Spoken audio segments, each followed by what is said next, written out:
Hello friends and welcome to our today's lecture on overview of phages, viroids, mycoplasma and E. coli. In today's lecture, we will discuss about bacteriophages, their history, classification and genome structure, characteristic features of viroids, history, taxonomy, pathogenesis and origin, general overview of mycoplasma, and in the end we will talk about the structure and function of E. coli and its role in biotechnology. At the outset, let us talk about bacteriophages. A bacteriophage, informally phage, is a virus that infects and replicates within a bacterium. Bacteriophages are composed of proteins that encapsulate a DNA or RNA genome and may have relatively simple or elaborate structures. It infects bacteria by inserting its genetic material into the host cell. Now, the history. French-Canadian microbiologist Felix de Hellery, working at the Pasteur Institute in Paris on 3rd September 1917, discovered an invisible antagonistic microbe of the dysentery bacillus. De Hellery called the virus a bacteriophage or bacteria eater. As far as the classification of bacteriophages is concerned, they occur abundantly in the biosphere with different virons, genomes and lifestyles. Phages are classified by the International Committee on Taxonomy of Viruses according to morphology and presence of nucleic acids. 19 families are currently recognized by the ICTV that infect bacteria and archaea. Of these, only 2 families have RNA genomes and only 5 families are enveloped. Of the viral families with DNA genomes, only 2 have single-stranded genomes. 8 of the viral families with DNA genomes have circular genomes, while 9 have linear genomes. 9 families infect bacteria only, 9 infect archaea only, and 1 Tectiviridae infects both bacteria and archaea. Now, we will discuss the replication of bacteriophages. They may have a lytic cycle or a lysogenic cycle, and a few viruses are capable of carrying out both.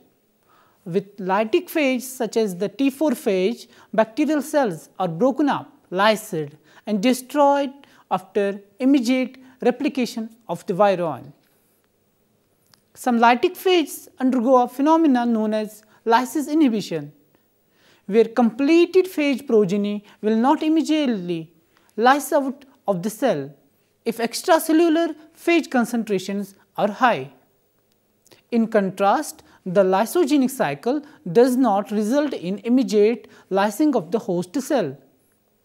Those phages able to undergo lysogeny are known as temperate phages. Their viral genome will integrate with host DNA and replicate along with it fairly harmlessly, or may even become established as a plasmid. Some prophages may provide benefits to the host bacterium, while they are dormant by adding new functions to the bacterial genome in a phenomena called lysogenic conversion. Example are the conversion of harmless strains of Corynebacterium diphtheria or Vibrio cholera by bacteriophages to highly virulent ones which causes diphtheria or cholera respectively. Now, the virion assembly. In the case of the T4 phage, the construction of new virus particles involves the assistance of helper proteins. The base plates are assembled first, with the tails being built upon them afterwards. The head, capsids, constructed separately, will spontaneously assemble with the tails. The DNA is packed efficiently within the heads. The whole process takes about 15 minutes. Release of virions. Phages may be released via cell lysis, by extrusion, or in the few cases by adding lysis. By tailed phages is achieved by an enzyme called endolysin, which attacks and breaks down the cell wall peptidoglycan. Now, the genome structure of bacteriophages. Bacteriophage genomes are especially mosaic. The genome of any one phage species appears to be composed of numerous individual modules. These modules may be found in other phage species in different arrangements. Mycobacteriophages. Bacteriophages with mycobacterial hosts have provided excellent examples of this mosaicism. Now we will discuss briefly about viroids. Viroids are the smallest infectious pathogens known, consisting solely of short strands of circular single-stranded RNA without protein coats. They are mostly plant pathogens, some of which are of economical importance. Viroid genomes are extremely small in size, ranging from 246 to 467 nucleobases. In comparison, the genome of the smallest known viruses capable of causing an infection by themselves are around 2000 nucleobases in size. The human pathogen hepatitis D virus, a defective RNA virus, are similar to viroids. The first viroid to be identified was potato spindle tuber viroid. Some 33 species have been so far identified. Viroids do not code for any protein. Viroids' replication mechanism use RNA polymerase II, a host cell enzyme normally associated with synthesis of messenger RNA from DNA, which instead catalyzes rolling circle synthesis of new RNA using the viroid's RNA as template. Now we will talk about the history of viroids. In 1920s, symptoms of a previously unknown potato disease were noticed in farmers' New York and New Jersey fields. Because tubers on affected plants become elongated and misshaped, they named it the potato spindle tuber disease. Viroids, the first known representatives of a new domain of subviral pathogens, were discovered initially characterized and named by Theodore Otto Dynier in 1971. Later, Sanger 1976 presented evidence that potato spindle tuber viroid is a single-stranded, covalently closed circular RNA molecule existing as a highly circular RNA, unlike linear RNA, forms a covalently closed continuous loop in which the 3' and 5' ends present in the linear RNA molecules have been joined together. Now the taxonomy. There are two major families of viroids, family Pospiviroideae, family Evsonviroideae. Transmission. Viroid infections are transmitted by cross-contamination following mechanical damage to plants as a result of horticultural or agricultural practices. Some are transmitted by aphids, as they can also be transferred from plant to plant by leaf contact. Now the replication. Viroids replicate in the nucleus as in Pospiviroideae or in chloroplast like Evsonviroideae or plant cells in 3 steps through an RNA-based mechanism. They require RNA polymerase II, a host cell enzyme normally associated with synthesis of messenger RNA from DNA, which instead catalyzes rolling circle synthesis of new RNA using the viroid as template. Now the viroids and RNA silencing. There has long been uncertainty over how viroids are able to induce symptoms in plants without encoding any protein products within their sequences. Evidence now suggests that RNA silencing is involved in the process. Living relics of the RNA world, Dynier's 1989 hypothesis proposed that unique properties of the viroids make them more plausible macromolecules than introns or other RNAs considered in the past as possible living relics of a hypothetical pre-cellular RNA world.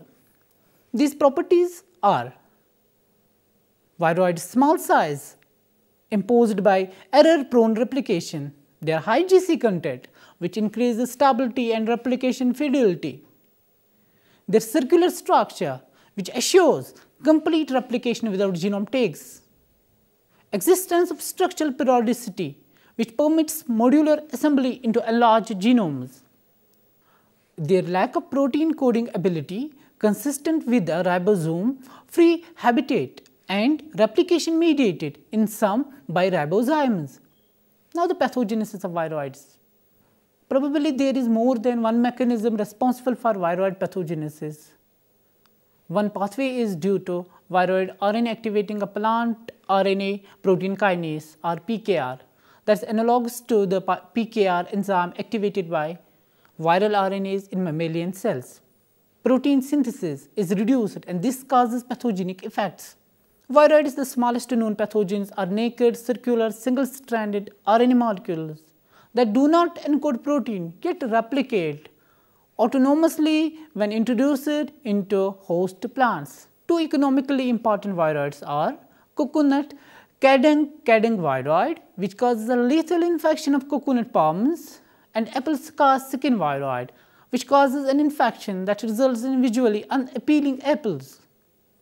Symptoms of viroid infection in plants include stunting of growth, deformation of leaves and fruit, stem, necrosis and death. Now dear friends, we will give a brief account on Mycoplasma. Mycoplasma is a genus of a bacteria that lack a cell wall around their cell membrane. Without a cell wall, they are unaffected by many common antibiotics such as penicillin or other beta-lactam antibiotics that target cell wall synthesis. They can be parasitic or saprophytic. Several species of pathogenic in humans include Mycoplasma pneumonia, which is an important cause of a typical pneumonia and other respiratory disorders, and Mycoplasma genitalium, which is believed to be involved in pelvic inflammatory disease. Mycoplasma species are the smallest bacterial cells, can survive without oxygen and are typically about 0.1 micrometer in diameter. The term mycoplasma, from the Greek mykes, fungus, and plasma formed, was first used by Albert Bernhard Frank in 1889. Julian Novak later proposed the genus name Mycoplasma for certain filamentous microorganisms. Some of the species that infect humans are Mycoplasma amphopriforme, Mycoplasma buccali, Mycoplasma faecium, Mycoplasma fermentans, Mycoplasma genitalium, etc. and many more. Now the pathophysiology of Mycoplasma species. Mycoplasma species have been isolated from women with bacterial vaginosis. Mycoplasma genitalium infection is associated with increased risk of cervicitis, pelvic inflammatory disease, preterm birth and spontaneous abortion, and infertility. Mycoplasma are associated with fetal respiratory distress syndrome, bronchopulmonary dysplasia and intraventricular hemorrhage in preterm infants. Over 100 species have been included in the genus Mycoplasma. Mollicutes or parasites or commensals of humans, animals and plants. Now the taxonomy of Mycoplasma species. Mycoplasma cells are physically small, less than 1 micrometer, so are difficult to detect with a conventional microscope. Mycoplasma may induce cellular changes including chromosome aberrations, changes in metabolism and cell growth. Severe Mycoplasma infections may destroy a cell line. An estimated 11 to 15% of US laboratory cell cultures are contaminated with Mycoplasma. Now the pathogenicity. The P1 antigen is the primary virulence factor of mycobacteria. P1 is a membrane-associated protein that allows adhesion to epithelial cells.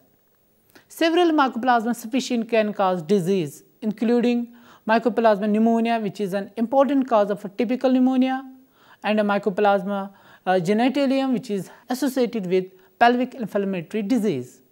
Mycoplasma infections in humans are associated with skin eruptions in 17% of cases. Sexually transmitted infections like Mycoplasma and Ureaplasma species are not part of the normal vaginal flora but are separate through sexual contact. Infertility. Some Mycoplasma may have negative effect on fertility. Infant mortality, low birth weight, preterm infants are susceptible to Mycoplasma infections. Links to the cancer. Several species of Mycoplasma are frequently detected in different types of cancer cells. These species are Mycoplasma fermentans, Mycoplasma genitalium, Mycoplasma hyorinus, Mycoplasma penetrans. The majority of these mycoplasmae have shown a strong correlation to malignant transformation in mammalian cells in vitro. Possible intracellular mechanism of mycoplasmal malignant transformations.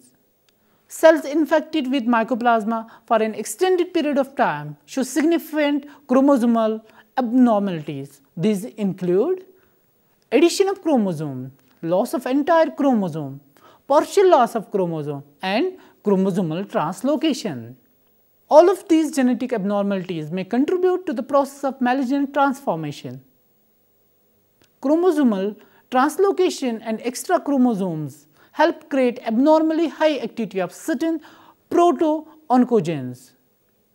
The activity of proto-oncogenes is not the only cellular function that is affected. Tumor suppressor genes are affected by chromosomal changes induced by mycoplasma as well. Partial or complete loss of chromosome causes the loss of important genes involved in the regulation of cell proliferation. Another possible mechanism of carcinogenesis is RAC1 activation by a small GTPase like protein fragment of mycoplasma. Partial reversibility of malignant transformation. The malignant transformation induced by mycoplasma is also different from that caused by other pathogens in that the process is reversible. The state of reversal is, however, only possible up to a certain point during the infection. In the case of Mycoplasma fermentans, the transformation is reversible until around week 11 of infection and starts to become irreversible between weeks 11 and 18. If the bacteria are killed using antibiotics like ciprofloxacin or clarithromycin before the irreversible stage, the infected cells should return to normal. Types of cancers associated with mycoplasma: colon cancer, gastric cancer, lung cancer, prostate cancer, renal cancer. Mycoplasma pneumonia is spread through respiratory droplet transmission. Once attached to the mucosa of a host organism, Mycoplasma pneumonia extracts nutrients, grows and reproduces by binary fission. Attachment sites include the upper and lower respiratory tract, causing pharyngitis, bronchitis and pneumonia. Chronic mycoplasma infections have been implicated in pathogenesis of rheumatoid arthritis and other rheumatological disease. Mycoplasma atypical pneumonia can be complicated by Stevens-Johnson syndrome, hemolytic anemia, cardiovascular disease, encephalitis or Guillain-Barré syndrome. So far we have talked about phage, viroids and mycoplasma. Now we will talk about description and significance of E. coli. E. coli was first discovered in 1885 by Theodor S. Church, a German bacteriologist. E. coli is a facultative, aerobic and anaerobic growth, gram-negative rod-shaped bacteria that can be commonly found in animal feces, lower intestines of mammals and even on the edge of hot springs, and grows best at 37 degrees centigrade. E. coli is a gram-negative organism that cannot spirulate. Therefore, it is easy to eradicate by simple boiling or basic sterilization. E. coli can also be classified into hundreds of strains on the basis of different serotypes. Furthermore, enteric E. coli can be classified into 6 categories based on its virulence properties: enterotoxigenic E. coli, enteropathogenic E. coli, enteroinvasive E. coli, enterohemorrhagic E. coli, enteroadherent aggravative E. coli, and virotoxigenic E. coli. Most E. coli live in our intestines, are part of the normal flora of the gut, and can benefit their hosts by producing vitamin K2 and prevent colonization of the intestine with pathogenic bacteria. Now, the genome structure of E. coli. E. coli has one circular chromosome with about 4600 kilobase, about 4300 potential coding sequences, and only about 1800 known E. coli proteins. Cell structure. E. coli is a gram-negative rod-shaped bacteria which possesses adhesive membrane and a cell wall that consists of an outer membrane containing lipopolysaccharides, a periplasmic space with a peptidoglycan layer, and an inner cytoplasmic membrane. Ecology of the E. coli. E. coli can be commonly found in lower intestine of human and mammals. When E. coli locates in human large intestine, it can help digestion process, food breakdown, and absorption and vitamin K production. E. coli can also be found in environments at higher temperature, such as on the edge of hot springs. E. coli is commonly used as an indicator in the field of water purification. E. coli index can indicate how much human feces is in the water. Now the pathology. Some strains of E. coli can cause severe infections in many animals such as human, sheep, horses, dogs, etc. The one that only found in humans is called enteroaggregative E. coli. Urinary tract infection, for example, can be caused by the ascending the infections of urethra. E. coli 0157H7 is one of the most infective strains that can cause food poisoning and can lead to bloody diarrhea and kidney failure when one gets infected by contaminated ground beef, unpasteurized milk, or contaminated water. The individual may experience the following symptoms. First, abdominal pain, diarrhea, nausea, vomiting, fever, fatigue. Causes of E. coli infection. Most strains of E. coli are harmless. However, one group, E. coli 0157H7, produces a potent toxin, Shiga toxin, that is harmful for the lining of the small intestine. Humans can become infected by ingesting contaminated water and food, having physical contact with animals, and high fiber diets. Now the treatment. The mainstay of treatment is the assessment of dehydration and replacement of fluid and electrolytes. Administration of antibiotics has been shown to shorten the course of illness.